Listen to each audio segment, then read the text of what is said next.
अस्सलाम वालेकुम and a very warm welcome. आप देख रहे हैं आज पाकिस्तान और मैं हूं सिद्रा इकबाल। उम्मीद करते हैं कि ये दिन आपके लिए बहुत सारी खुशियां और नई उमंगें लेके आएगा।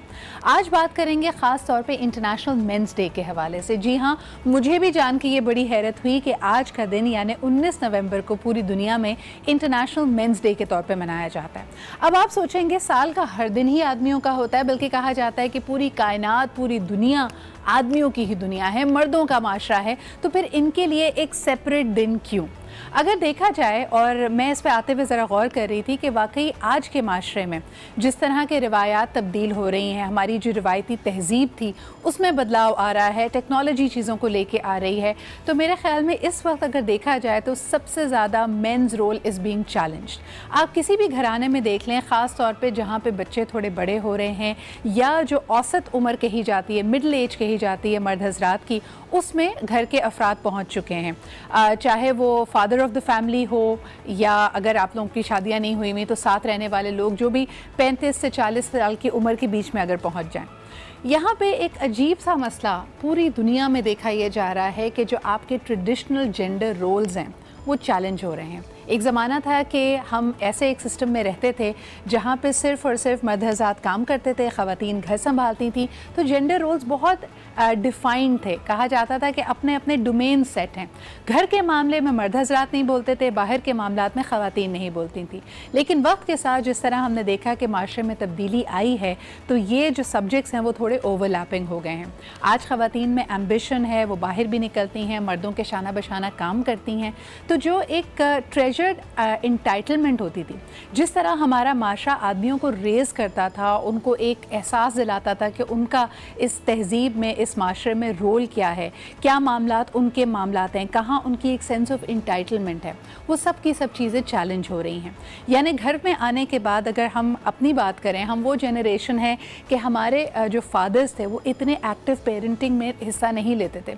किसी शादी ब्याह के मौके पर अगर आप देखते हैं, देखते थे पुराने ज़माने में कि मर्द हजरात ने अपने बच्चों को संभाला हुआ है, ख़वातीन काम कर रही हैं, तो उसको बड़ा मायूब समझा जाता था। लोग यहाँ तक कहते थे कि जी देखो जोरू का ग़ुलाम है, बहुत ज़्यादा ये ख़वातीन का काम होता है, ये तो ख़वातीन ने देखना है, आप क्यों कर रहे हैं। लेकिन आज हम देखते हैं कि parenting has become a more combined effort. साथ ही साथ घर के जो बड़े फ़ैसले हैं वो सिर्फ ये एक गिवन बात नहीं होती कि वहाँ का जो हेड ऑफ़ द फैमिली वो ले लेगा, बल्कि आप ये देखिए कि जो टीनेजर्स हैं, अगर घर में बच्चे बड़े हो रहे हैं, ख़वातीन हैं, वो भी अब इसमें हिस्सा डालती हैं। I think all of this has left main very very confused. और उससे भी बढ़कर ये कि हमारे जो वालिदैन हैं, जिनके पास अभी आने वाली जनरेशन की भागदौड़ है, जिन्होंने अब इन लड़कों को इस माशरे का एक फ़ाल मर्द बनाना है, उनकी ज़िम्मेदारी भी दोहरी हो जाती है कि आप बच्चों को किस तरह की वैल्यूज़ दे रहे हैं, आप उसको क्या सिखा रहे हैं कि क्या उसका रोल एक प्रोटेक्टर का है, क्या उसकी जो कुछ मरात हैं वो उसकी गिवन है। आपको याद होगा कि हम बचपन में ऐसे एड्स भी देखते थे जिसमें ये बताने की कोशिश की जाती थी कि अगर घर में बच्चे और बच्चियां साथ हैं तो दोनों के साथ एक जैसा रवैया रखिए, बच्चियों को भी खाने पीने की उतनी ही अशिया दीजिए। यानी इट्स वेरी सैड, लेकिन आज भी ये तफरीक की जाती है। लेकिन उससे भी बढ़कर ये कि अगर हम ये देखें कि जहाँ हम जज्बात की बात करते हैं, जहाँ हम इमोशंस की बात करते हैं, वहाँ पे भी जो सीख लड़कों को दी जा रही है वो बहुत इम्पॉर्टेंट है। मिसाल के तौर पे अगर कोई लड़का कभी रोता हुआ नज़र आता है तो ये बड़ा रिवायती सा जुमला है जो अक्सर हमारे कानों में पड़ता है कि क्या लड़कियों की तरह रो रहे हो। यानी मर्द को रोने तक की इजाज़त नहीं होती। अगर वो अपना गम, अपनी ग्रीफ एक्सप्रेस करना चाहे तो हम उसको एक सांचे में ढाल देते हैं, जहाँ हर वक्त उससे मजबूती, सख्ती और हिम्मत और हौसले की तवक्को तो की जाती है, लेकिन शायद हम बतौर एक फैमिली यूनिट्स, बतौर एक माशरा, वो सपोर्ट जो हर इंसान का हक है उसको नहीं दे पाते। कहीं ना कहीं ये गम, ये गुस्सा अंदर ही अंदर पनपता रहता है। और आपको ये बताते चलें कि हाल ही में जो नंबर सामने आए हैं उसमें आदमियों की हेल्थ ज़्यादा अफेक्टेड नज़र आती है। यानी ख़वातीन के जो मसाइल हैं हेल्थ रिलेटेड, वो थोड़े टिक टिक करने वाले इश्यूज़ हैं। मिसाल के तौर पे आपकी हड्डियों में दर्द रहने लगेगा, आपके जोड़ों में दर्द होगा, जबकि men are more prone to getting very fatal disease, यानी ऐसी बीमारियाँ जो जानलेवा हो सकती हैं, जो वाकई रोग लगा सकती हैं। और इसमें एक बहुत बड़ा कंट्रीब्यूटिंग फैक्टर उनका ब्लड प्रेशर होता है, और उसकी भी शायद वजह यही है अनहेल्दी लाइफस्टाइल, स्ट्रेसर्स, हर चीज़ का गुस्सा अपने अंदर रखना। आहिस्ता आहिस्ता आपके इस मिजाज में ये बहुत तब्दीली लेके आ जाता है। तो ख़ास तौर पे आज का जो दिन मनाया जा रहा है उसके कुछ सुतून हैं, और ये कलीदी सुतून यही हैं कि लड़कों की या मेन की जो हेल्थ इश्यूज़ हैं, मर्दों के जो हेल्थ इश्यूज़ हैं, उनको उजागर किया जाए, जिस पे बात की जानी चाहिए। उनके लाइफ और प्रोफेशनल स्ट्रेसेस को समझा जाए, क्योंकि यही वो दो एरियाज़ हैं जिसमें सबसे ज़्यादा आपको साइकोलॉजिकल इम्पैक्ट आपकी ज़िंदगी में नज़र आता है। फिर दूसरा ये कि उनके लिए हेल्दी रोल मॉडल्स रखे जाएँ। अक्सर आप ये देखें कि जो हमारी हिस्ट्री, हमारी तहज़ीब या इवन हमारी फैमिलीज़ ऐसे मर्द हज़रात को ज़्यादा ग्लोरीफाई करती हैं जो अगेन बहुत मजबूत, बहुत सख्त, बहुत रोबदार हों, जिन्होंने ज़िंदगी में कभी कॉम्प्रोमाइज़ ना किया हो, जो ज़िंदगी में कभी झुके ना हों। लेकिन ये लचक की कमी जिन रोल मॉडल्स में हम प्रमोट कर रहे हैं और बार बार उनको एक एग्ज़ाम्पल बनाकर, एक मिसाल बनाकर लड़कों के सामने रखते हैं, ये भी हमारे माशरे में बहुत हद तक बिगाड़ पैदा कर रहा है। अगर हम वाकई इक्वालिटी की बात करें तो आज के ज़माने में 2018 में एक ऐसे compassionate head of the family की ज़रूरत है जिसका बिल्कुल रोब तो हो, जिसके पास फ़ैसला लेने की सलाहियत तो हो, लेकिन उससे भी बढ़कर ये कि वो अपने घर में मौजूद ख़वातीन को, अपने घर में मौजूद तमाम रिश्तों को एक साथ संभाल कर चल सके।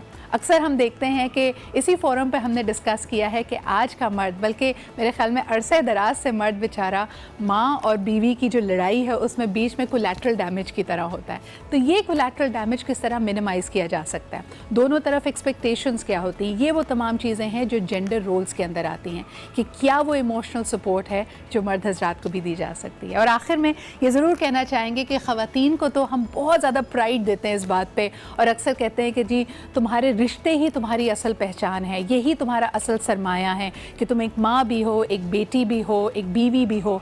लेकिन यही रिश्ते जो किसी भी इंसान की, खुसूसन मर्दों की ज़िंदगी में भी निखार पैदा कर सकते हैं, इनरिचमेंट उन्हें दे सकते हैं, उसके बारे में हम अक्सर उनसे बात नहीं करते, ना ही उनको एहसास दिलाते हैं कि हम उन पर फ़ख्र करते हैं बहैसियत एक भाई के, बहैसियत एक बेटे के, बहैसियत एक खाविंद के। तो ये वो चीज़ें हैं जिस पे थोड़ा सा मेरे ख़्याल में सोचिए। विमेंस डे को तो इतने ज़ोरों शोर से मनाया जाता है कि हम ख़वातीन ये एक्सपेक्ट ही करने लगी हैं कि हमारी ज़िंदगी में, हमारी फैमिली में जो मर्द हज़रात हैं वो आज हमें तोहफ़ा दें, हमारे लिए फूल लेके आएँ।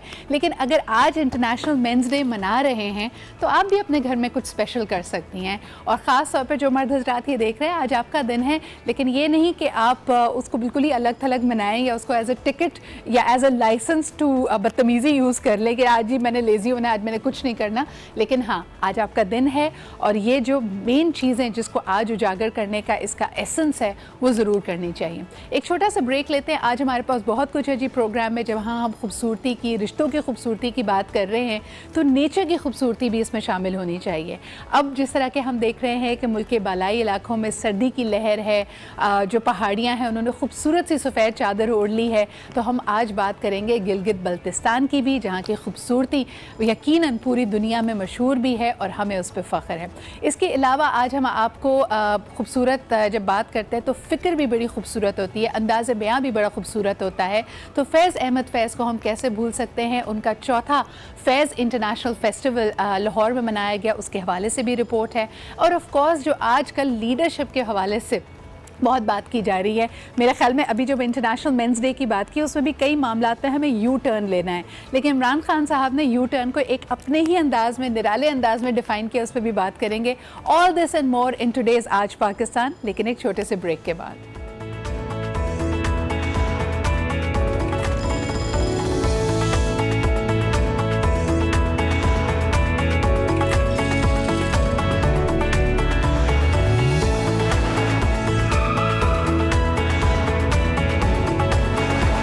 किए गए थे। गज़नफ़र खान, आज न्यूज़, लाहौर।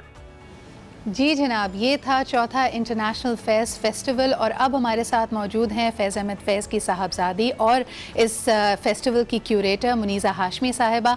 अस्सलाम वालेकुम मुनीज़ा। वालेकुम सलाम बेटा, कैसी हो? बिल्कुल ठीक ठाक। और आपका यहाँ पे आज मेरे प्रोग्राम में हमारे साथ होना मेरे लिए बाइस फ़ख्र है। बहुत बहुत मुबारक हो। चौथा फेस्टिवल भी बहुत ही कामयाबी के साथ इख्तिताम पसीर हुआ और इसमें हमने देखा कि ना सिर्फ पाकिस्तान से बल्कि पूरे ख़ित्ते से बड़े जो नामवर थिंकर्स हैं, अदब से रुग़बत रखने वाले लोग हैं, वहाँ मौजूद थे।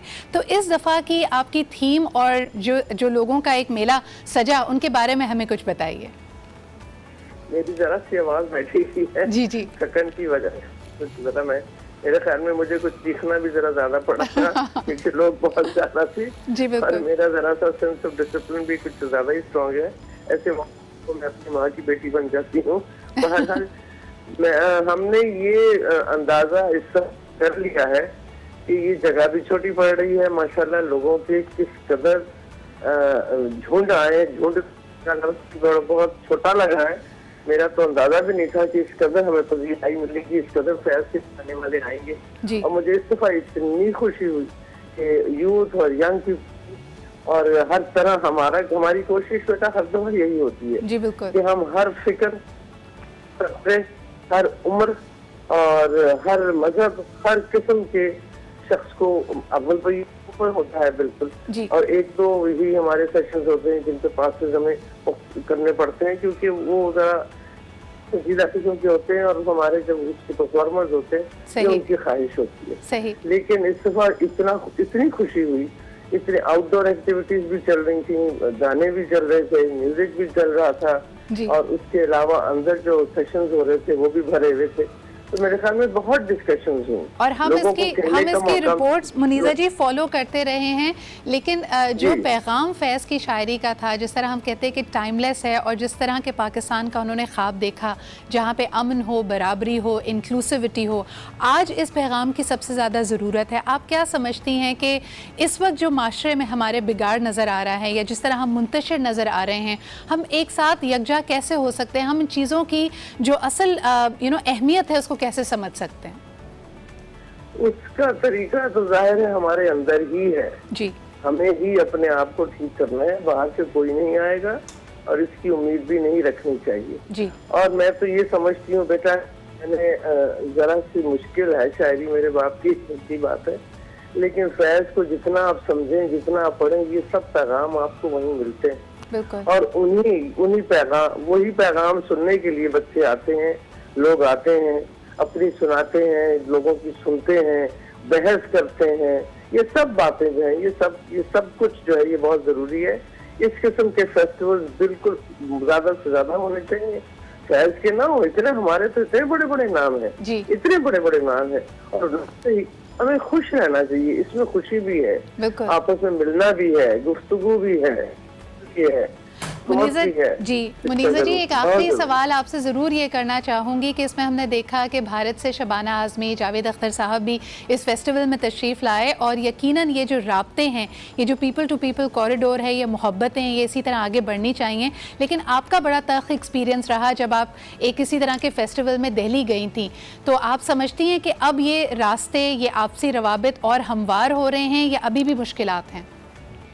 देखिए, फैज साहब ने तो ये कहा था हम दिल कुशादा रखते हैं जी। मेरे साथ जो दिल्ली में हुआ वो हुआ सो हुआ, ये भी उनका एक शेर है जी। तो उस वक्त भी मुझे मेरे जहन में, ये मार्च अप्रैल की बात है, शायद मई की बात है जी, मेरे जहन में सवाल ही ये आया था कि मुझे इसके बारे में अपने दिल को बिल्कुल साफ रखना चाहिए क्योंकि मेरा फेस्टिवल आ रहा है और हम मेहमानों को किस तरह ट्रीट करते हैं जिनको हम बुलाते हैं बिल्कुल। और शबाना और जावेद इतने खुश गए, प्यार से हमने उनको, लाहौर वालों ने और जो भी वहाँ मौजूद था, प्यार से उन्होंने मिले, गवर्नर पंजाब से उनको से मिले वो जी। और ये कहते गए हैं कि मैं अगले साल फिर आऊंगा और अब हम इसकी ओनरशिप इंडिया में लेंगे। मैं तुम्हें बताऊंगा कि तुमने किन किन लोगों को वहाँ से बुलाना है, वीज़े तुम्हारा काम है। मैंने कहा इंशाल्लाह हम देंगे। बहुत बहुत शुक्रिया मुनीजा जी हमारे साथ मौजूद होने का और एक दफ़ा फिर हमारी तरफ से बहुत बहुत मुबारकबाद कि आपने इतना कामयाब फेस्टिवल अरेंज किया।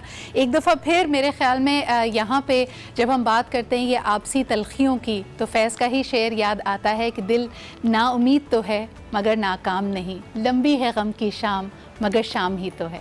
इसी पे बात करते हुए हम आगे बढ़ते हैं और यू टर्न्स की तरफ चलते हैं जी। इस पे जब हम अक्सर कह रहे होते हैं कि यू टर्न एक ऐसा मामला है जिसके हवाले से वज़ीर आज़म साहब थोड़े से मशहूर हो गए हैं, बल्कि ये कहना गलत नहीं होगा कि बहुत सारे उनके मुखालफिन उनसे यही क्वेश्चन करते हैं कि क्या वजह है कि कुछ चीज़ों पर आप साबित कदम नहीं रहते। अब वज़ीर आज़म साहब का ये कहना है, बल्कि उनकी ट्वीट गर्दिश कर रही है जिस पर बहुत मुबाहिसे हो रहे हैं कि जी ये तो एक अच्छे बड़े लीडर लीडर की पहचान है, यू टर्न तो वो लेता ही है। इस पर बात करने के लिए आज हमने सदाकत अली अब्बासी साहब जो कि PTI से ताल्लुक़ रखते हैं उनको सुबह दावत दी कि ज़रा इस गुत्थी को सुलझाया जाए, ये क्या मामला है, बहुत सारे लोग इसको समझ नहीं पा रहे हैं।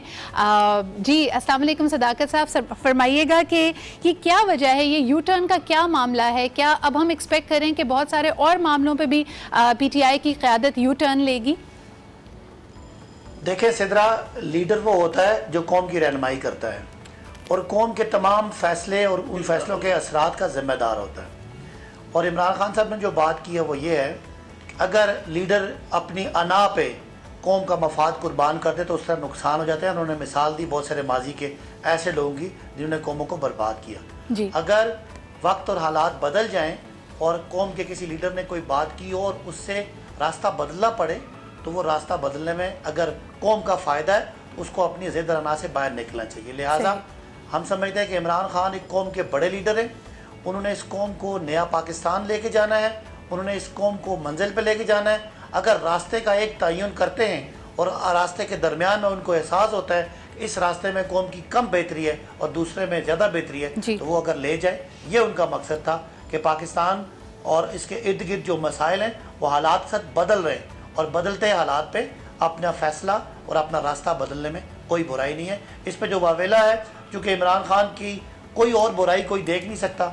इमरान खान के 100 दिनों में कोई करप्शन, कोई ऐसा मिस गवर्नेंस का केस सामने नहीं आया, लिहाजा लोग इस पे सियासत कर रहे हैं। लेकिन मेरा ख्याल है कि कौम इस बात को समझती है कि बड़े लीडर ही बड़ी बातें कर सकते हैं और उस पर अपना दिफा भी कर सकते। लेकिन सदाकत साहब, अगर हम देखें थ्रू आउट इमरान खान साहब के पॉलिटिकल करियर की तरफ, अगर सियासी करियर से कतई नज़र होकर उनकी ज़िंदगी की तरफ भी नज़र डालें तो बहुत सारे उसूली मामलात में उन्होंने लचक नहीं दिखाई है। लेकिन इसी हवाले से, इसी तनाजुर में जब लोग इस यू टर्न के बयान को देखते हैं तो इस वक्त थोड़ा सा कन्फ्यूजन तो ज़रूर है। आप ये बताइएगा कि कुछ ऐसे कलीदी मामलात हैं, प्रिंसिपल्स हैं जिस पे स्टांस लेकर उनको वोट का मैंडेट मिला है और उन्होंने अपनी वजारत उज़्मा संभाली है, तो क्या उन मामलात पे भी हम अब तसव्वुर कर सकते हैं कि वो यू टर्न ले लेंगे?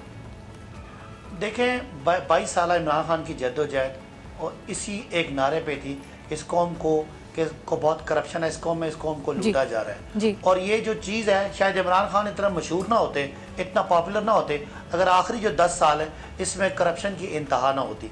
लिहाजा एक यक नकाती एजेंडे पे PTI को वोट पड़ा है, वो है इस कौम का लूटी हुई दौलत को वापस लाना और इस कौम से लूट मार और चोर बाजारी और करप्शन का खात्मा। लिहाजा ये तो एक सेलिंग पॉइंट है PTI का और इस मकसद के लिए PTI को बहुत सारी बातें सुनना पड़ती हैं, बहुत सारी तकलीफ़ें झेलना पड़ती हैं, बहुत सारे मुश्किलात का सामना करना पड़ा है। लेकिन मैं समझता हूँ कि इस पे कोई यू टर्न, कोई पॉसिबिलिटी नहीं बनती, बिकॉज ये पार्टी का एक नज़रिया है।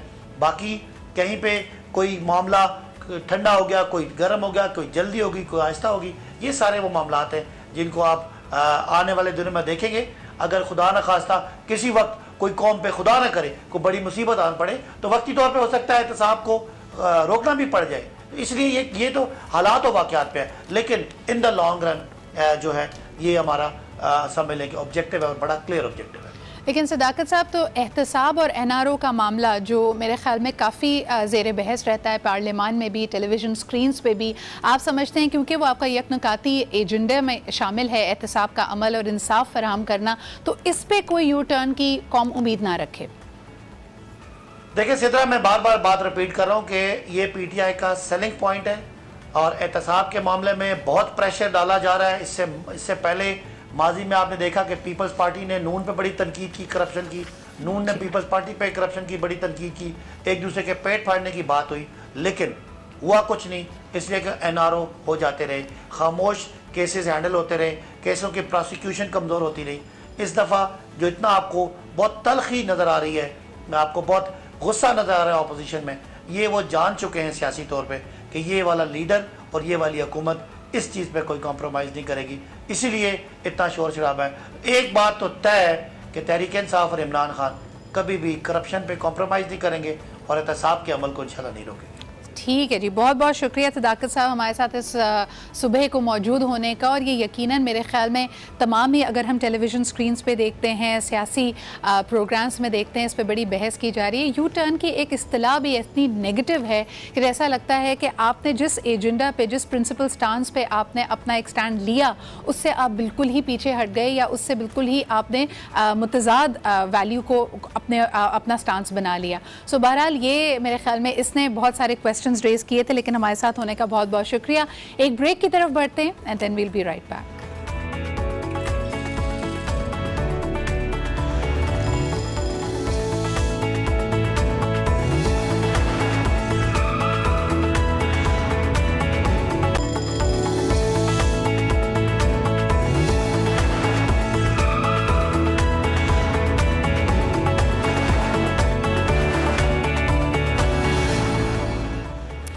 Welcome back. आप देख रहे हैं आज पाकिस्तान, हमारा सेगमेंट मिलो पाकिस्तान से, जिसमें हम आपको मिलवाते हैं ऐसे पाकिस्तानियों से जो ज़रा मुनफरिद हैं और अपने ख्वाबों के लिए लगन से, जुस्तजू से आगे बढ़ रहे हैं। कुछ अच्छे कामयाब पड़ाव तक वो पहुँचे हैं, जिसकी वजह से हमने उसको इन प्लेटफॉर्म पे दावत दी है, लेकिन उनका सफ़र ये जारी और सारी है। आज ऐसी ही एक ज़बरदस्त पावर लिफ्टर से आपकी मुलाकात करवाते हैं। सबसे पहले let us introduce her to you through her package. तो आइए मिलते हैं मरियम नसीम से।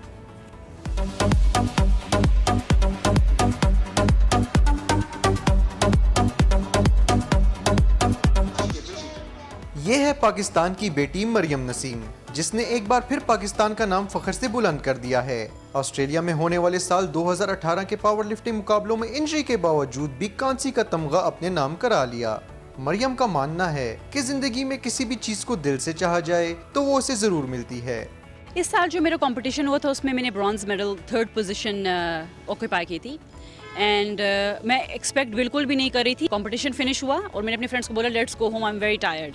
काफ़ी थक चुकी थी और मैं अपने फ्रेंड्स के साथ वापस चली गई। मेरे कोच ने मुझे कॉल की और मुझे कहता है तुम कहाँ पर हो? मैंने बोला मैं जा चुकी हूँ। मुझे बोलता है तुम्हारा तो मेडल है।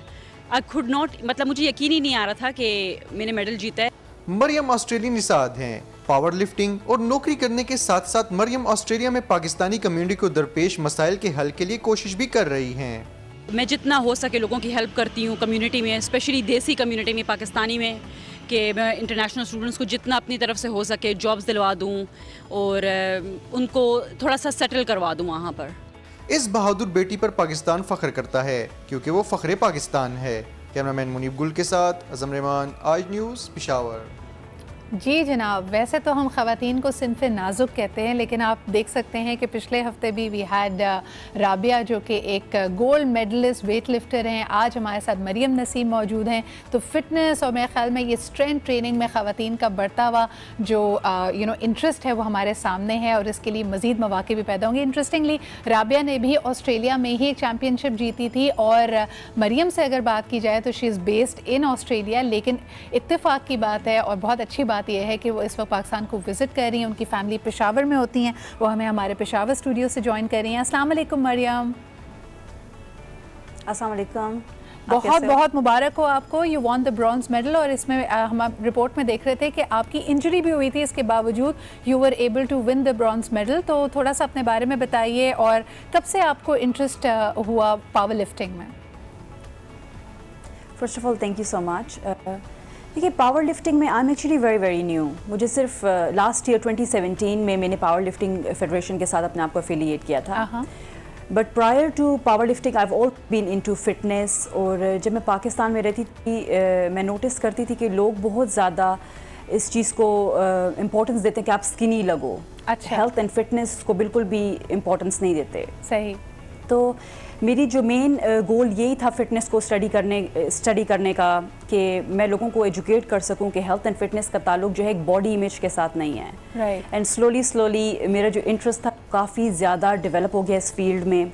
After finishing my accounting degree फिर I studied fitness, health and fitness, sports science and वहाँ पर फिर हमारी जो भी कम्युनिटी है पाकिस्तानी, मैं अपना साइड बिजनेस रन करती हूँ जहाँ पर उनको हेल्प करती हूँ। एंड इसी तरह से मुझे मेरे फ्रेंड्स वगैरह ने बोला कि आप जो हो why don't you perfect ambassador for that, जो पॉजिटिव बॉडी इमेज की हम अक्सर बात करते हैं, और आपने बिल्कुल सही इशारा किया कि आम तौर पे पाकिस्तान में अगर देखा जाए तो ख़वातीन का ये इंटरेस्ट होता है कि वो बहुत ज़्यादा दुबली और पटीट नज़र आएँ, उसमें ये इंटरेस्ट नहीं होता कि वो टोन्ड हों। और ख़ास तौर पर कभी कभार इतनी नेगेटिव इसमें ट्रेंड्स हमें नज़र आ रहे हैं, काफ़ी डेंजरस ट्रेंड्स हैं कि जिस तरह वो खाना पीना बिल्कुल छोड़ देती हैं या फाके करती हैं या बग़ैर एक्सरसाइज के वेट लूज़ करने की कोशिश करती है, तो आपका लीन मसल भी लूज़ होता है।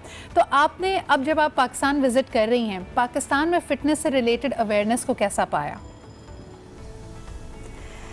देखिए, we still have a very long way to go, काफ़ी टाइम लगेगा हम लोगों को बहुत ज़्यादा मिथ्स जो है उनको बस्ट करने में।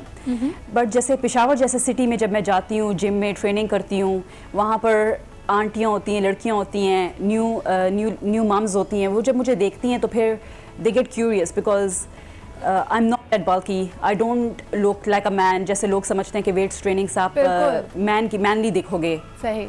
तो उनकी मिथ्स वो जो है वो बस्ट होती हैं जब वो मुझे देखते हैं कि मैं इतने हैवी वेट्स उठा रही हूँ, लिफ्ट कर रही हूँ, and I still look normal.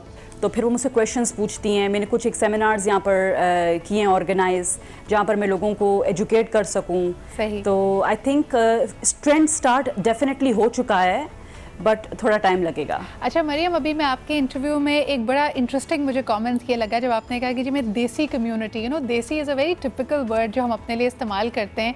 तो जहाँ आप लोगों की बात कर रही हैं, तो what do you think about देसी डाइट?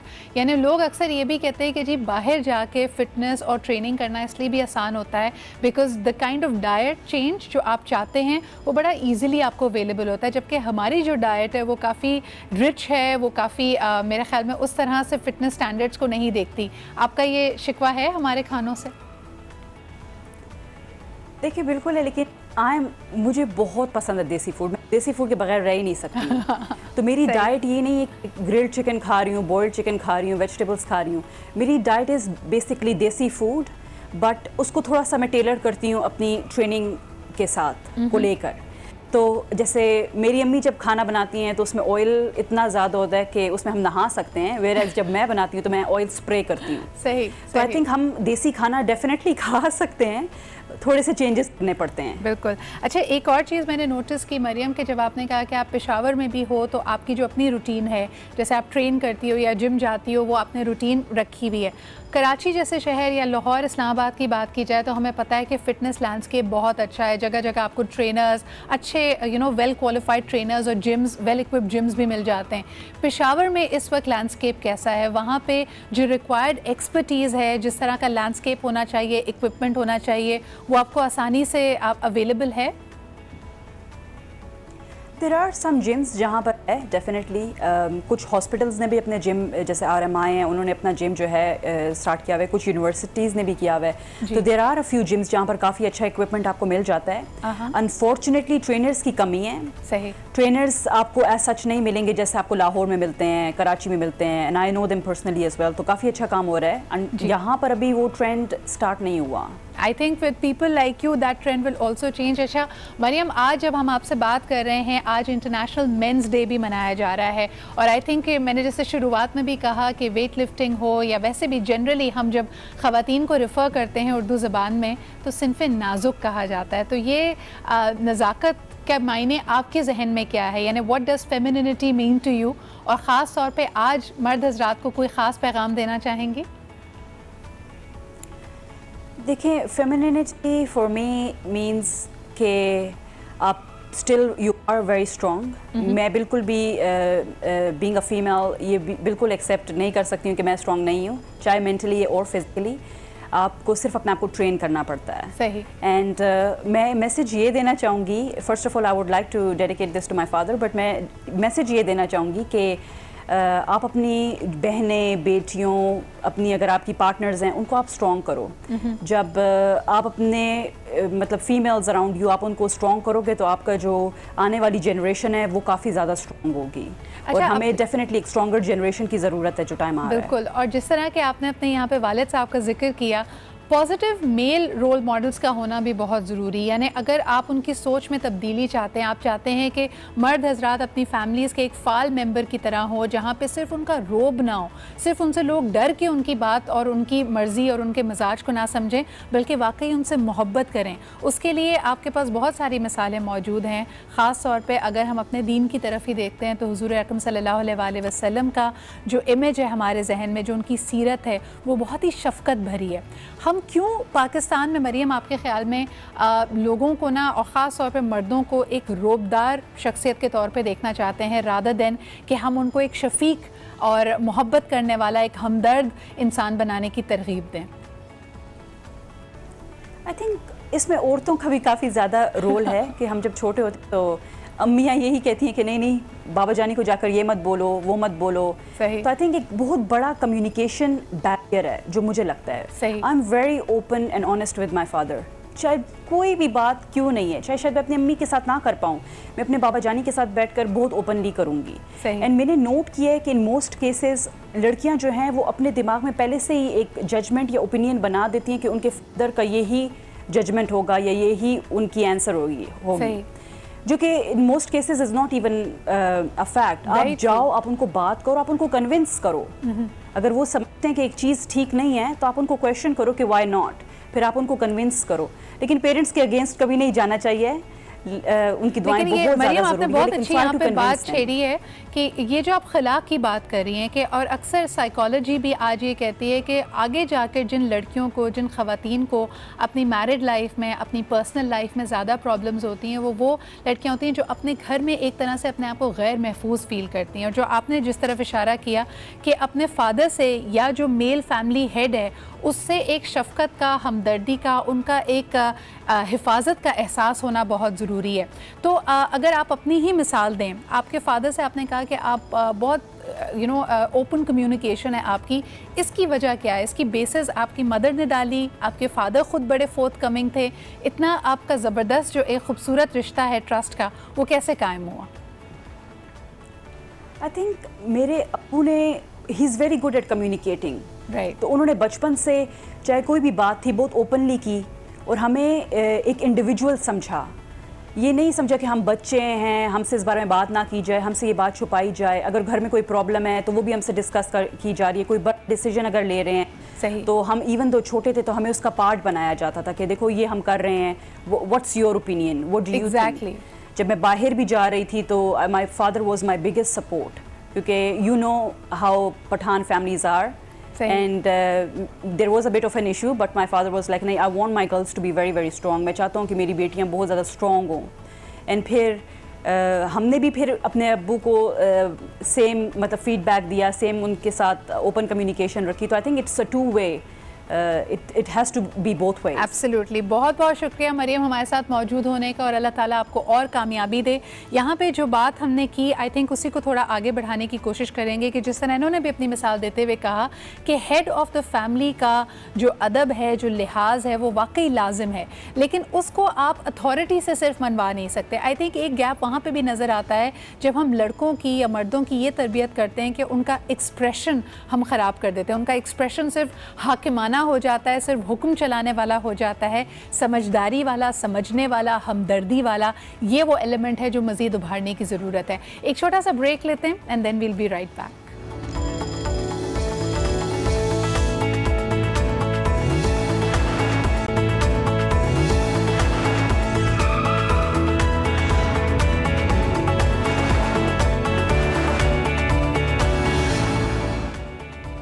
Welcome back. आप देख रहे हैं आज पाकिस्तान, और जिस तरह कि हमने आपको बताया कि इंटरनेशनल मेंस डे के हवाले से ही आज हमने एक बड़ी यूनिक थीम चुनी डिस्कशन के लिए।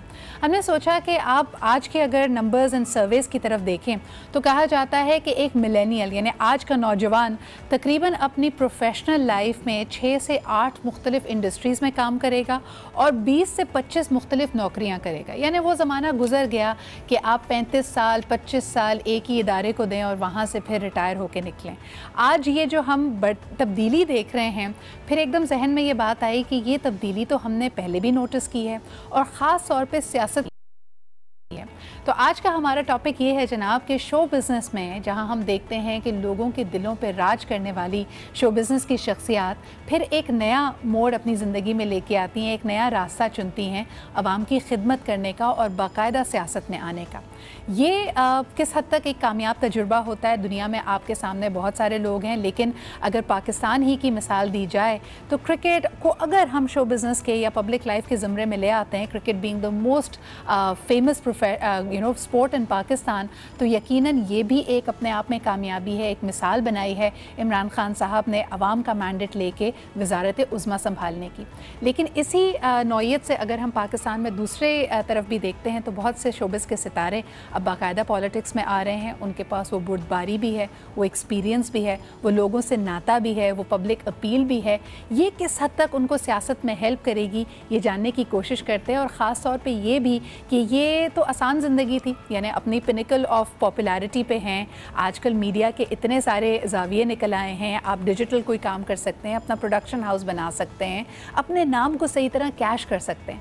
फिर जिस तरह इमरान खान साहब ख़ुद कहते हैं, क्या वजह बनी कि आप अपनी सारी की सारी वो जो एक सेलिब्रिटी स्टारडम होता है, स्टार के नखरे होते हैं, उसको साइड पे रख कर आवाम की खिदमत का जज्बा लेकर आवाम के दरमियान आ जाए। ये जो चेंज ऑफ हार्ट्स होता है, ये किस तरह हुआ, उसके पीछे क्या स्टोरी थी, आज हम जानने की कोशिश करेंगे। हमारे साथ दो ऐसी शख्सियात मौजूद हैं जिन्होंने शो बिज़नेस में अपना पीक देखा। यानी उनकी फ़ैन फॉलोइंग का ये आलम था कि लोग उनके नाम के वजह से ड्रामे देखते थे, उनकी नाम की वजह से कॉन्सर्ट्स पे जाते थे, और आज भी वही पब्लिक अपील उनकी मौजूद है। लेकिन ये डिसीजन उन्होंने कैसे लिया, इसके पीछे क्या गाइडिंग फैक्टर्स हैं, ये हम जानने की कोशिश करेंगे। मेरे साथ कराची स्टूडियोज़ में मौजूद हैं कैसर खान निज़ामानी साहब। बहुत ही रीसेंट इनका एक हमने टिल्ट देखा, he is join the Pakistan Peoples Party. और इसके अलावा शो बिज़नेस में जो आपकी एक अचीवमेंट और बड़ी लंबी लिस्ट है, इससे तो सभी वाकिफ़ हैं। बहुत बहुत शुक्रिया मौजूद होने का and a very good morning to you. हमारे साथ लाहौर स्टूडियो से मौजूद हैं another big name of Pakistani pop music. यानी जब 90s की दिहाई में कहा जाता है कि उरूज देखा पाकिस्तान ने अपने पॉप म्यूज़िक इंडस्ट्री का, तो एक गाने से उन्होंने तमाम शोहरत के रिकॉर्ड्स तोड़ दिए और उसके बाद पीछे मुड़कर कभी नहीं देखा। Recently we saw the change के from show business he went into philanthropy, जब उन्होंने ख़ुद एक हॉस्पिटल की बुनियाद रखी और उसके हवाले से काम किया। And then in the last 5-6 years we've seen him to be a very active member in politics. हमारे साथ मौजूद हैं अबरारुल हक। अस्सलाम वालेकुम अबरार। जी वालेकुम अस्सलाम। बहुत बहुत शुक्रिया आपके भी हमें लाहौर स्टूडियो से ज्वाइन करने का। सबसे पहले अगर कैसे भाई आपसे गुफ्तगू का आगाज़ करूं, हमने जैसे कहा कि स्टार के बड़े नखरे होते हैं, बड़ी पजीराई होती है, उसके बाद घर घर जाना, लोगों के मसाइल सुनना, उनसे वोट मांगना। What inspired the change? देखें, हम एक सर्टन वक्त जब एक शोबे को देते हैं तो फिर हमें रियलाइज़ करते हैं कि हमें अपने मुल्क को, उस शोबे को कुछ लौटाना भी है, अपने लोगों को कुछ लौटाना भी है। अबरार साहब हैं या मैं हूँ, हम लोग अपने घरों में बड़े खुश बैठे थे, अपना स्टारडम भी इंजॉय कर रहे हैं, शुक्र अल्हम्दुलिल्लाह, किचन की तरफ से भी इतना इशू नहीं है। तो फिर क्यों? ये सिर्फ़ और सिर्फ इसलिए कि हम अपने मुल्क से प्यार करते हैं। चाहे मेरा शोबा हो एक्टिंग का या अबरार साहब का हो सिंगिंग का, हम लोग अपने मुल्क के लिए, अपने लोगों के लिए कुछ ना कुछ करना चाहते हैं। प्रॉब्लम कहाँ से आती है? जब आप देखते हैं अपनी आंखों से कि मेरिट की जहाँ धज्जियाँ उड़ाई जा रही हों और वहाँ पर उन लोगों को ला के बिठा दिया गया हो जो कि कॉम्पिटेंट इनफ नहीं है। और हमारे सरकारी इदारों में, मैं सबकी बात नहीं कर रहा, मैं जनरल बात कर रहा हूँ, और जब वो चीज़ें आप आंखों से देख रहे होते हैं तो तकलीफ़ होती है। और उन चीज़ों को, उस सिस्टम को सही करने में असिस्टेंस देने के लिए मुझ जैसे लोग ज़ाहिर है फिर मैदान में आते हैं। सही। हम अगर ये देखें कि जैसे आपने भी दुनिया देखी है, ट्रैवल करती हैं, जो आपने सबसे पहले बात ये की ना कि मेंस डे, सबसे पहले तो तमाम मर्दों को आज का मेंस डे बहुत मुबारक हो। सही। तो मेंस डे के बाद आपने एक सवाल किया कि आजकल एक ट्रेंड है कि लड़के ने 5-6 साल एक जगह जॉब करनी है, फिर किसी और जगह। ये इनसिक्योरिटीज़ हैं और इन इनसिक्योरिटीज़ को कैप करने के लिए दुनिया में एक इदारा होता है, social security. Getting my point? मेरा जो एजेंडा पहले दिन से था, जो आज भी है, और बल्कि अबरार भाई अगर मेरी बात सुन रहे होंगे तो चूँकि इस वक्त वो हुकूमती पार्टी के साथ हैं, तो मेरी इनसे ये गुजारिश है कि अपने लोगों के लिए लेजिस्लेशन कराएं नेशनल असेंबली में, और जितने भी शोबिस के लोग हैं उनको सबसे पहले जो हमारा सोशल सिक्योरिटी एक्ट पाकिस्तान है उसमें अमेंडमेंट करा के उन सबको एनरोल कराएं सोशल सिक्योरिटी। बल्कि यही बात मैं अब्रार के पास लेके जाना चाहूँगी कि एक सेफ्टी नेट होना बहुत ज़रूरी है। लेकिन अब्रार, पहला सवाल आपसे मेरा यही होगा कि एक स्टार की लाइफ अगर देखी जाए तो कहते हैं कि हसास तो होते हैं, माशरे की बहुत सारी बुराइयों को एक बड़े क्रिएटिव अंदाज में लोगों के सामने लाते हैं, उस इशू को उजागर करते हैं, लेकिन उसूली तौर पर जितने भी क्रिएटिव एक्सप्रेशन के लोग होते हैं वो गैर सियासी होते हैं। तो फिर आपका सियासत में आना, व्हाट इंस्पायर्ड यू? खान साहब की लीडरशिप स्टाइल था जिस पे आज बड़ी बात हो रही है, क्या उनके यू टर्न्स थे? किस चीज़ ने आपको इंस्पायर किया? बिस्मिल्लाहिर्रहमानिर्रहीम, बहुत शुक्रिया। देखिए, एक तो मैं समझता हूँ कि वो ज़रूरी नहीं है कि उनकी कोई अपनी ओपिनियन ना हो और या फिर वो गैर सियासी हों। होता ये है कि वो सियासत में कदम रखना नहीं चाहते और अपने आप को पोलिटिसाइज करना नहीं चाहते, और इसलिए कि उनकी फ़ैन फॉलोइंग तमाम पॉलिटिकल जमातों में होती है। सही। मेरी पॉलिटिक्स में इस जमात में आने से पहले नून लीग के लोग मुझे बेशुमार बहुत पसंद करते थे, बाकी पॉलिटिकल पार्टीज़ के लोग भी, बल्कि मुझे सब लोग कह चुके थे कि तुम हमारी पार्टी ज्वाइन करो। और मुझे पता था कि पार्टीज़न होने से डेफिनेटली बाकी की पार्टीज़ के लोग या लीडरशिप जो है वो शायद थोड़ा सा महसूस करे कि अब ये वहाँ चला गया। अगरचे ऐसा हुआ नहीं बाद में, शुक्र अल्हम्दुलिल्लाह ज़्यादा नहीं हुआ जितना मैं सोच रहा था। लेकिन इससे पहले जो बड़ी इम्पोर्टेंट बात हो थी, मैं उसकी तरफ ज़रूर आना चाहूँगा कि मैं आया क्यों। बचपन से 3 चीज़ों ने पाकिस्तान को सबसे ज़्यादा नुकसान पहुँचाया जो सोच के हवाले से। एक ये कि ये मुल्क कभी ठीक नहीं हो सकता, और मुझे याद है मैं बिल्कुल छोटा सा था जब अपने वालिद साहब के साथ ट्रेन पे सफ़र कर रहा था और एक डिस्कशन हो रही थी पॉलिटिकल, और लोग बात कर रहे थे कि ये मुल्क कभी ठीक नहीं हो सकता। करप्शन वो तो होती है, और तीसरी चीज़ कि अच्छे लोगों को पॉलिटिक्स में नहीं आना चाहिए।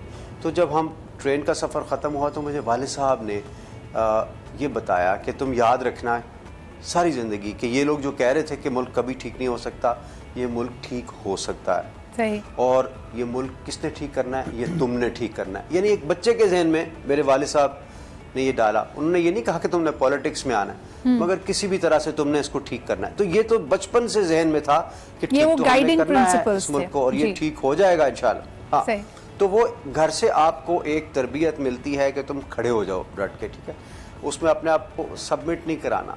और फिर कैसर साहब को या मुझे ऐसी इज़्ज़त दी, शुक्र अल्हम्दुलिल्लाह। और फ़नकार किसी भी मुआशरे का हसास फ़र्द होता है जी। वो दूसरों के दुख को ज़्यादा शिद्दत से महसूस करता है, इसलिए अगर उसको मौका मिले तो वो फिर इस फील्ड में कूदने से भी दरेग नहीं करता। बिल्कुल यही हुआ कि पहले, इससे पहले चूँकि मैं देखता था मेरी वालदा दुनिया से गई, तो मैं कहता था कि कोई बड़ा काम उनके लिए क्या कर सकता हूँ, उनकी जन्नत के लिए। तो अल्लाह ने हॉस्पिटल का जहन में डाला। हमारे 4 मिलियन लोगों के लिए वहाँ पे कोई हॉस्पिटल नहीं था। सो हमने खान साहब का जहन में था कि अगर इमरान खान साहब अपनी वालदा के नाम पे बना सकते हैं, तो मेरी वालदा बड़ी नेक थी, तो मैं उनके नाम पे क्यों नहीं बना सकता। तो मैं इस काबिल नहीं था, सिर्फ ये कि ये कौम इस काबिल थी, ये मैं बताऊं। तो एक तरह से इस जर्नी में बहुत सारे पड़ाव आए। वो गाइडिंग प्रिंसिपल अपनी जगह था कि लोगों की मदद करनी है, और आहिस्ता आहिस्ता रास्ता खुद ही बनता गया। लेकिन ख़ास तौर पे अगर बतौर सियासी वर्कर्स में आप दोनों से बात करूं, तो कैसे भाई, जिस तरह आपकी तो पॉलिटिकल साइंस की, you know, you have done your masters in political science, इसके अलावा आपने LLB भी किया है, तो आप लॉ को, कॉन्स्टिट्यूशन को भी समझते हैं। आज जिस नहज पे हम हैं, जहाँ पे हम ये देखते हैं कि सेंटर राइट की पॉलिटिक्स ज़्यादा पाकिस्तान में की जा रही है, तो आपका अपना पॉलिटिकल व्यू पाकिस्तान के बारे में क्या है? किस सियासी सोच से अपने आप को ज़्यादा अलाइंड पाते हैं? देखिए, हम एज अ पाकिस्तानी हम ये देखते हैं कि हमारे यहाँ, मैंने जिस तरह पहले बात की ना मेरिट की जी, हमको काम करना पड़ता है मेरिट्स के ऊपर। जो हमारा सिस्टम है उस सिस्टम को मज़ीद बेहतरी के लिए हमको काम करना है। जिस तरह मैंने लेजिस्लेशन के लिए बात की, जब तक हमारे माशरे से इनसिक्योरिटीज़ या जॉब इनसिक्योरिटीज़ कम नहीं होंगी, हमारी बच्चियों की शादियों के हवाले से उनके पेरेंट्स की प्रॉब्लम्स कम नहीं होंगी, तब तक हम दूसरी तरफ अपनी सोच को डेविएट कर ही नहीं सकते। इसीलिए मैंने अबरार साहब से बात की कि आप प्लीज़ लेजिस्लेशन लाइए और जो हमारा ख़ास तौर पे एंटरटेनमेंट इंडस्ट्री के जो लोग हैं ना, उनको टू स्टार्ट विद आना तो एक एक पाकिस्तानी को नेट में चाहिए। हर वो आदमी जो टैक्स पेयर है उसको सोशल सिक्योरिटी में आना चाहिए ताकि वो एक सिक्योरिटी आ जाए। जब आपका जहन सिक्योर हो जाता है, एक एट ईज आ जाता है, तो फिर आप क्रिएटिव चीजें सोचने भी लग जाते हैं। बेसिकली आप रोल ऑफ द स्टेट की बात कर रहे हैं। यानी आज अगर कोई शख्स ये भी कहता है कि मैं टैक्स दूं तो क्यों दूं, उसके बदले में मुझे क्या मिल रहा है, क्या मुझे हेल्थ मिल रही है, सिक्योरिटी मिल रही है, तालीम मुफ्त मिल रही है, क्या मेरी सड़कें बनी हुई है, like all these things come into our safety. मैंने दूसरी बात क्या करी थी आपसे कि जी हमें मेरिट के बाद दूसरी बात मेरी आई थी कोटा सिस्टम। कोटा सिस्टम भी मेरा ख्याल है, ये मेरी सोच है, मेरी पार्टी का ज़ाहिर है ये वो नहीं है, लेकिन मेरी सोच ये है कि कोटा सिस्टम ख़त्म होना चाहिए। जब कोटा सिस्टम ख़त्म होगा तो फिर तमाम जो वैकेंसीज़ हैं, जो जॉब्स हैं, वहाँ पर लोग मेरिट पे आएंगे।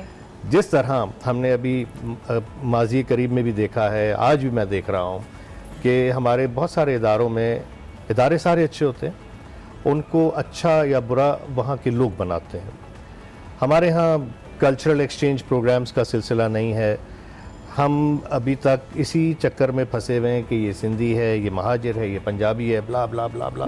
Divide and rule between the two Bhuttos, who inspires you more, Zulfikar Ali Bhutto या बेनज़ीर भुट्टो साहब? भुट्टो साहब, जुल्फिकार अली भुट्टो साहब। ऑफ कोर्स ज़ाहिर है वो उनकी औलाद थी तो उन्होंने भी इंस्पिरेशन अपने वालिद साहब से ली। लाइकवाइज बिलावल साहब ने उन्होंने भी अपने ग्रैंडफादर से इंस्पिरेशन ली।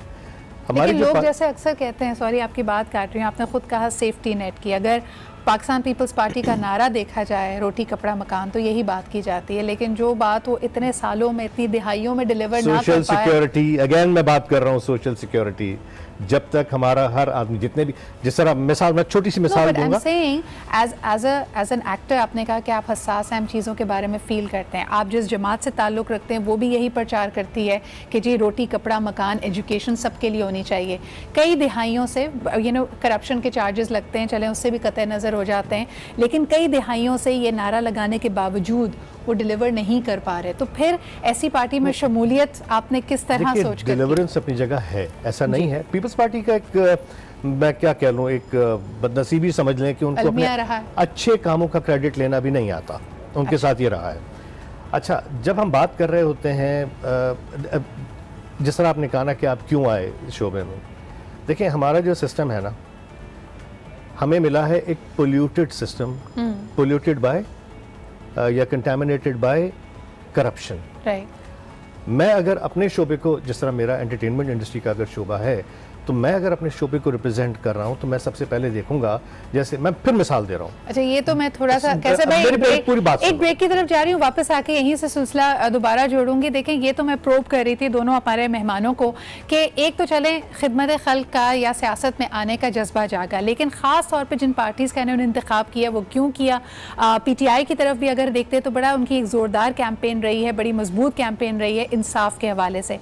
पहले 100 दिन जो पहली दफ़ा उन्होंने हुकूमत बनाई है उसमें अपने प्रॉब्लम सामने आए हैं। अबरार अब इन प्रॉब्लम्स को और वाकई हुकूमत में आने के बाद अपने स्टांस को और अपनी अपील को कैसे देखते हैं ये भी जानेंगे, लेकिन एक छोटे से ब्रेक के बाद।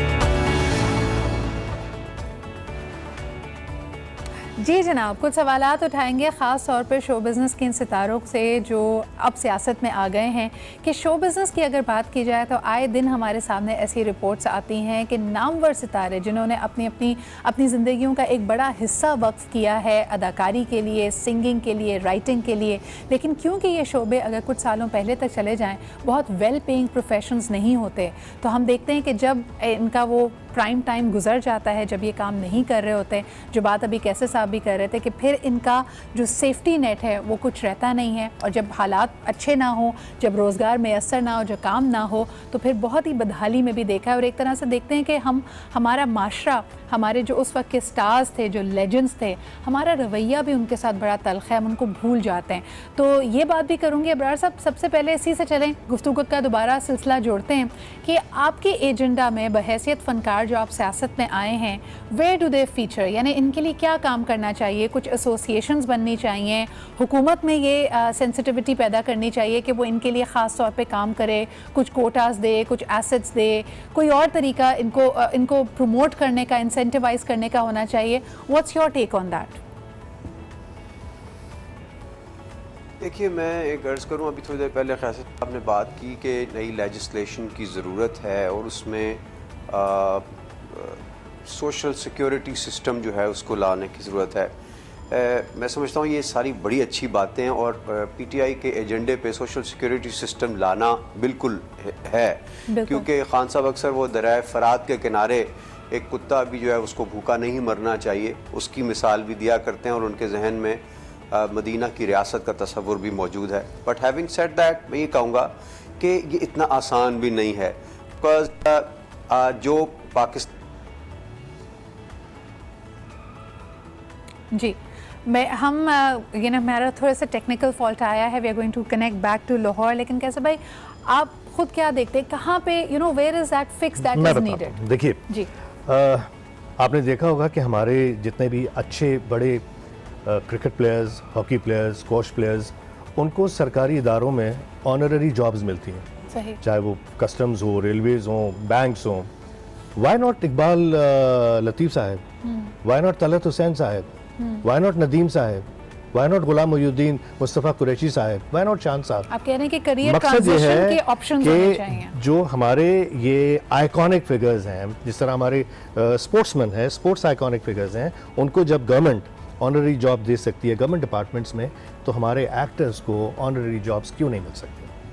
और इसका जवाब आपको क्या मिलता है, क्यों नहीं मिलती? वहाँ तक रसाई क्यों नहीं एक्टर्स की? आप तो खुद भी एक एक्टर हैं। देखिए, मैं औरों के लिए काम कर रहा हूँ, जब मैं औरों के लिए करूँगा तो अल्लाह मेरे लिए भी कर देंगे, तो है। लेकिन मकसद ये है कि हमें अपने लोगों के लिए, जो मेरी इतनी बड़े पाकिस्तान का नाम है पूरी दुनिया में, पाकिस्तान देखिए कैसे भाई एसोसिएशंस क्यों नहीं है? यानी हम अगर इंडिया पे भी नज़र डालें तो उनकी टेलीविज़न इंडस्ट्री की बाकायदा प्रोड्यूसर्स की एसोसिएशन है, जो इस बात पे मेरे ख्याल में सिर्फ बात करने के लिए, निगोशिएट करने के लिए भी तो एक फेस होता है ना, एक बॉडी होती है हमारे पास, जिसके अंदर हम बात करते हैं। एसोसिएशन है, रजिस्टर्ड बॉडी है। बट व्हाट कैन दे, जब बीच में फॉरेन कंटेंट आया वो निगोशिएट नहीं कर पाए, उनकी कोई सुनवाई नहीं हुई, वो रुकवा दिया गया ना। देखें, मेरी अगर 3 साल पुरानी प्रेस कॉन्फ्रेंसेस भी आप उठा के देखें, मेरी और अयूब खोसो की, हम लोगों ने सबसे पहले स्टैंड लिया था फॉरेन कंटेंट के ऊपर कि फॉरेन कंटेंट इंडियन या कोई और नहीं होना चाहिए, उनकी जगह पर हमारा regional content with Urdu subtitling होना चाहिए। ठीक है, अब हमारा राब्ता दोबारा बहाल हुआ है अबरार से। अबरार, आप क्या कहते हैं, safety net for actors, for artist, उसके लिए क्या किया जा रहा है? जिस तरह आप ओवरऑल बात कर रहे थे, specifically for artist, for actors, for singers क्या होना चाहिए? रियासत जो है ना, एक माँ की तरह से होती है, उसने अपने तमाम बच्चों को, तमाम डिपार्टमेंट्स को देखना होता है। अभी बिल्कुल हमारी गवर्नमेंट की शुरुआत है और सबसे पहला पंजा आजमाई जो है वो जनरल इकॉनमी से है, इसलिए उन चीज़ों को बहुत ही गौर और एहतियात से देखने की कोशिश की जा रही है। और डेफिनेटली आगे 5 साल का अरसा पड़ा है अल्हम्दुलिल्लाह, और ये अच्छा हुआ, ये डिस्कशन भी हुई। मैं अपना फूड फॉर थॉट डेफिनेटली दूंगा इस हवाले से। लेकिन हैविंग सेड दैट, मैं ये कहूँगा बेशुमार, जैसे देखिए, माजूरों के लिए काम होने वाला है, नाबीना लोगों के लिए काम होने वाला है, बेवा ख़वातीन के लिए, जिनका बुनियादी मकसद है, बुनियादी जो प्रॉब्लम्स हैं बुनियादी नोयत के, वो है। और फिर डेफिनेटली फ़नकारों के लिए भी है। और अभी कैसर साहब जो है ये अच्छे आइडियाज़ भी दे रहे थे जो मैं ओवर हियर कर रहा था अभी। लेकिन अबरार साहब, सॉरी टू कट यू है, आपकी कतई कलामी के माफ़ी चाहूँगी। आपने कहा कि पहला जो पंजा आजमाई है वो मईशत के साथ है, लेकिन हमारी अगर फ्रेटर्निटी को देखा जाए तो कई लोगों का ये मानना है कि पहली पंजा आजमाई एक तरह से मीडिया के साथ हो गई है, क्योंकि इस दफ़ा इतवार को पहली दफ़ा हुआ है कि बहुत सारे नामवर अखबारों ने बाकायदा एक अपनी अनाउंसमेंट शाया की है कि जी, क्योंकि ऑन गोइंग क्राइसिस है इस वक्त मीडिया मीडिया के लिए और ख़ास तौर पे रेवेन्यू स्ट्रीम्स के लिए, उसकी वजह से उनको अपनी अशात के जो सफ़े हैं वो कम करने पड़ रहे हैं। आपने देखा कि इतने ऐसे वक्त यानी दो टर्म्स गुजरी हैं डेमोक्रेसी की, लेकिन आज तक चैनल्स बंद नहीं हुए। इस वक्त ये नौबत आ रही है कि चैनल्स बंद हो रहे हैं, ले ऑफ्स हो रहे हैं मार्केट में। तो ये तो मेरे ख्याल में, जैसे आपने खुद कहा कि रियासत अगर एक माँ का दर्जा रखती है तो प्रायोरिटाइज़ करना चाहिए उन लोगों की रोज़गार और मईशत को, क्योंकि इस वक्त मीडिया के बहुत सारे लोग बहुत परेशान भी हैं। क्या कहेंगे आप? देखिए, मीडिया के खिलाफ ना कोई भी नहीं बोलना चाहता, बशमूल मेरे, लेकिन मैं आपसे एक चीज़ का वादा करता हूँ, मेरा लीडर जो है ना वो दुनिया में किसी से नहीं डरता सिवाय अल्लाह के। वो भी फैसला करेगा, अगर थोड़ा बहुत नागवार गुजरता है किसी पे तो वो उसमें उसकी बदनीयती किसी एक डिपार्टमेंट को हर्ट करना हरगिज़ नहीं होगा। देखिए, रैशनलाइजेशन ऑफ रिसोर्सेज, जो अपनी पाकिस्तान के रिसोर्सेज है ना, उनका ठीक करना भी बड़ा ज़रूरी है। इधर ऐसा भी हो रहा है कि एक एंकर जो हैं वो 28 लाख रुपया तनख्वाह ले रहे हैं। मैं ये नहीं कहता वो टैलेंटेड हो सकता, उससे ज़्यादा भी वो लेने के अहल हों, मगर गवर्नमेंट के ख़जाने से अगर किसी को अरबों रुपए का बजट किसी इदारे को जाता रहा इश्तहारात की मद में, तो शायद एक ऑनेस्ट आदमी के लिए कॉम्प्रोमाइज़ करके मीडिया को वो देना या एक सेगमेंट को वो देना मुश्किल होगा। खान साहब जैसे एक ऑनेस्ट लीडर के लिए वो मुश्किल होगा, और जब वो इस बार इनके दौर में नहीं मिलेगा तो हो सकता है कि थोड़ा बहुत बुरा भला भी हमें कह। मुझे याद है कि धरने में जैसे उन्होंने एक बार कहा, खवातीन थी बहुत सारी, कि ये जो आप लोग नए पाकिस्तान के लिए सारी आई हैं, मैं चीज़ बता, नए पाकिस्तान में ज़िंदगी इतनी आसान नहीं होगी।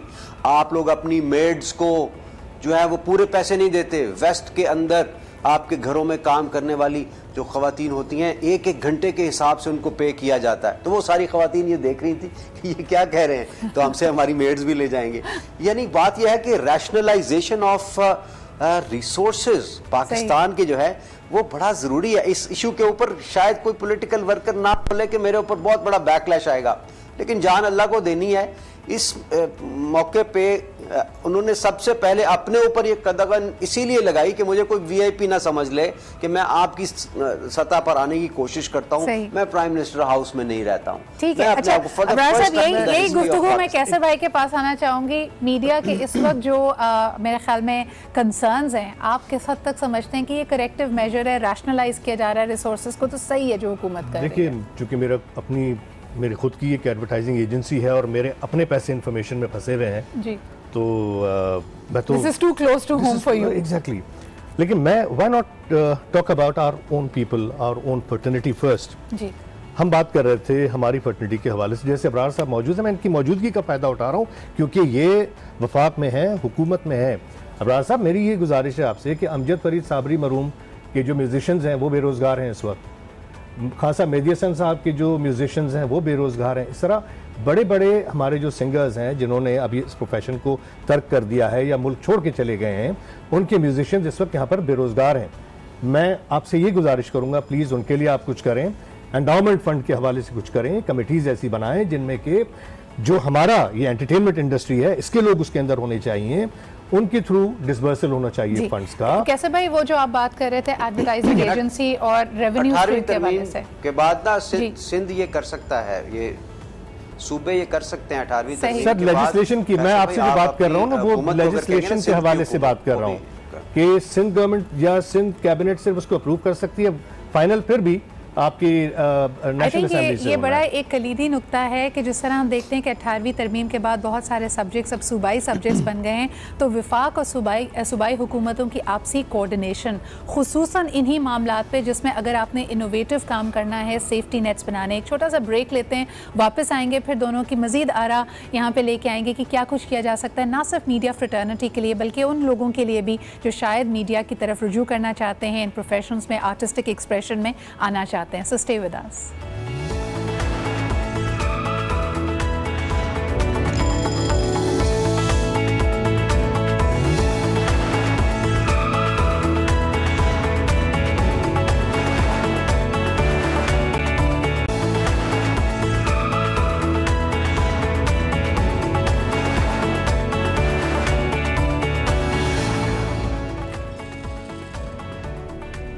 And welcome back. आप देख रहे हैं आज पाकिस्तान, और मीडिया से रिलेटेड जितने भी शोबे हैं, चाहे आप जर्नलिज्म की बात करें, एक्टिंग की बात करें, सिंगिंग या प्रोडक्शंस की बात करें, इसको आम फहम ज़बान में हवाई रोज़गार कहा जाता है। यानी आज आपके पास प्रोजेक्ट है तो आप बच्चे बहुत अच्छे हाल में, वरना बड़े से बड़े सितारे को हमने पाकिस्तान में ज़वाल पजीर होते हुए देखा है और बिल्कुल याददाश्तों से मिटते हुए देखा है। सवाल यहाँ पर यह पैदा होता है कि ये जो हमारा दोहरा म्यार है, एक तरह से मुनाफिकत है कि हम पसंद भी करते हैं मीडिया को, लेकिन एक आम आदमी को अगर हम घरों में ही बात कर लें, अगर कोई एक्टर रिश्ता लेने के लिए आता है तो उसको रिश्ता भी नहीं दिया जाता ये कह के कि पता नहीं कल तुम्हारे पास ये काम हो ना हो, या तुम्हारा लाइफस्टाइल कैसे है। अभी बल्कि हम ऑफलाइन गुफ्तगू कर रहे थे तो कैसर भाई ने कहा क्रेडिट कार्ड नहीं मिलता, होम लोन नहीं मिलता, गाड़ी किस्तों पर नहीं मिलती, लीज पे नहीं मिलती। Why? Because all of this is not taken as organized profession. तो मेरा इन दोनों शख्सियात से जो शोबिस के सितारे पे जगमगा रहे हैं, अब सियासत के शोबे में आ गए हैं, इनसे पूछना ये है कि मीडिया के लिए आने वाले दिनों में क्या कुछ किया जा सकता है। अब्रार साहब, स्पेशली बिकॉज 4 से 5 साल की डिग्री करके अब तो बच्चे मीडिया ग्रेजुएट्स बनकर मार्केट में आ रहे हैं, उनके लिए क्या मौके हैं? इस वक्त तो जो सूरत हाल है वो काफ़ी खौफनाक दिखाई दे रही है, क्या कहेंगे आप?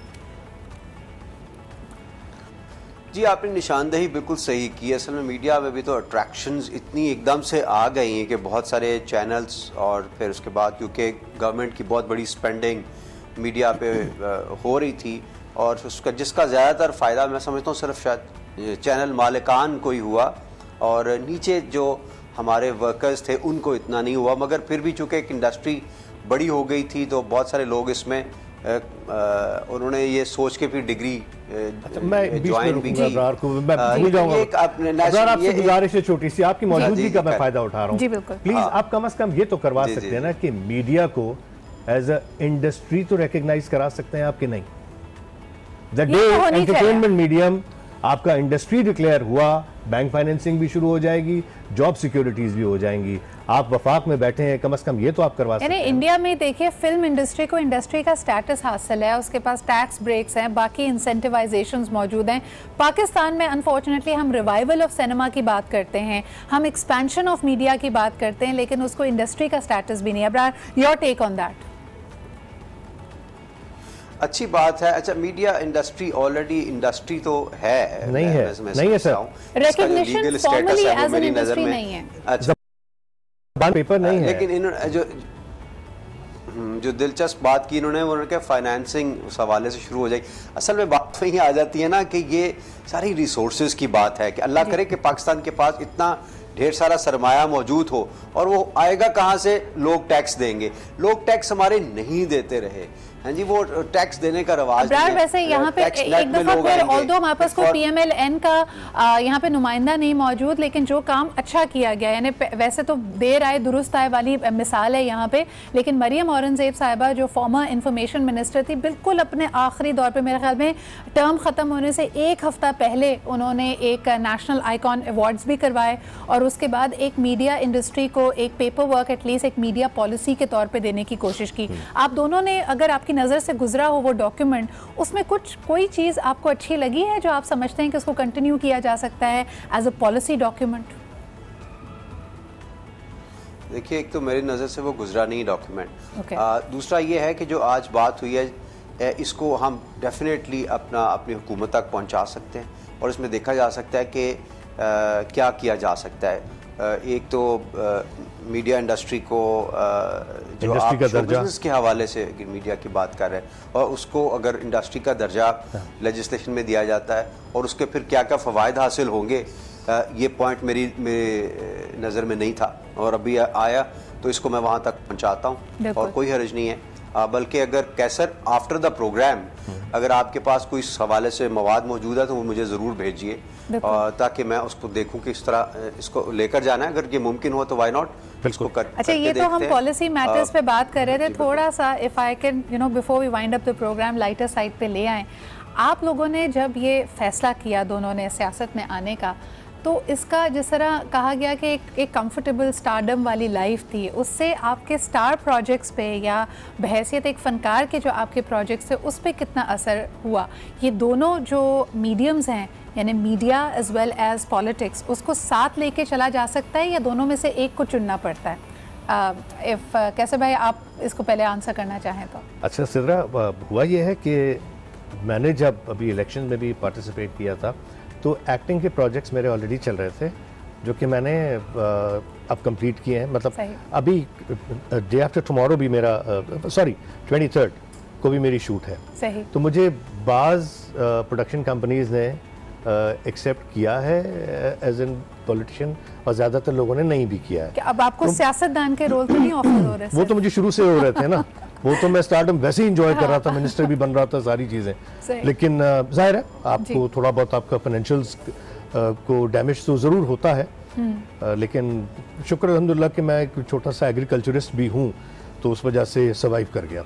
और अबरार आप क्या कहेंगे, क्या आपको मुकम्मल तौर पे खुदाफिज कहना पड़ा शो बिज़नेस को? हम नए गाने नहीं सुन रहे, नया म्यूज़िक आप क्रिएट नहीं कर पा रहे क्योंकि ज़्यादा वक्त अब शायद सियासत को देना पड़ रहा है?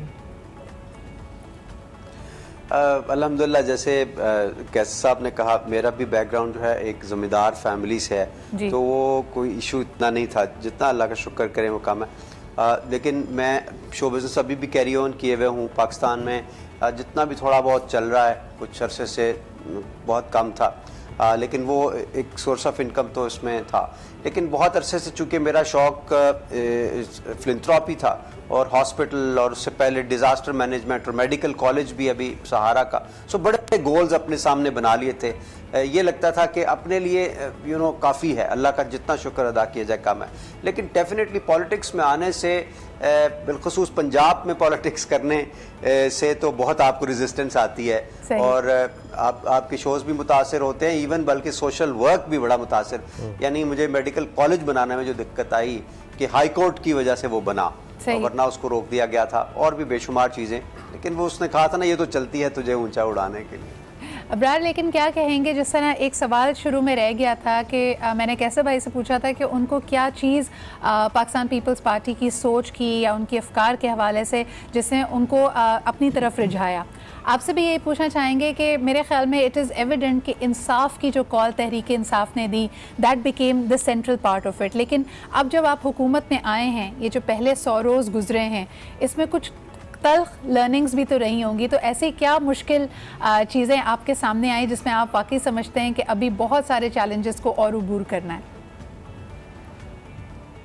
देखिए, चैलेंजेस तो बहुत सारे हैं। जैसे जैसे हम देखते हैं इकॉनमी की सूरत हाल, और उसके बाद बेशुमार ऐसी क़ुव्वतें लगी हुई हैं इनको नाकाम करने के लिए, क्योंकि वो इमरान खान को नहीं मारना चाहते, वो उनकी सोच को मारना चाहते हैं। वो उस उम्मीद को मारना चाहते हैं जो पाकिस्तान के नौजवान को मिल गई है कि अब हम पाकिस्तान ठीक हो जाएगा।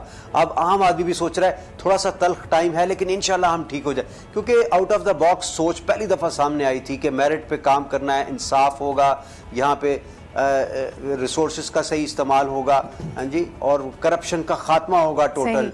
और हम बहुत बहुत शुक्रिया अबरार हमारे साथ मौजूद होने का, कैसे भाई हमारे साथ मौजूद होने का। इंपॉर्टेंट चीज़ें थी लेकिन वक्त हमारे पास हमेशा कम रहता है और तशनगी रह जाती है। इंशाल्लाह इन सब्जेक्ट्स को दोबारा भी उठाएंगे, लेकिन अच्छा लगा ये जानकर कि जो एक दर्दमंद दिल एक फ़नकार, एक आर्टिस्ट रखता है, वो कॉन्शियसनेस की शायद पॉलिटिक्स में बहुत ज़्यादा इस वक्त ज़रूरत है। और इन दोनों का यहाँ पर आना, इन चीज़ों को ख़ास तौर पर मीडिया से रिलेटेड जो इशूज़ है उसको ऐवानों में उजागर करना, ये वो उम्मीदें हैं जो मेरे ख्याल में तमाम पाकिस्तान इनसे लगाए बैठा है। इसी के साथ हमारा आज का प्रोग्राम अपने इख्तिताम को पहुँचता है। कल आपसे फिर मुलाकात होगी। अपना ख्याल रखिए। खुदा हाफ़िज़।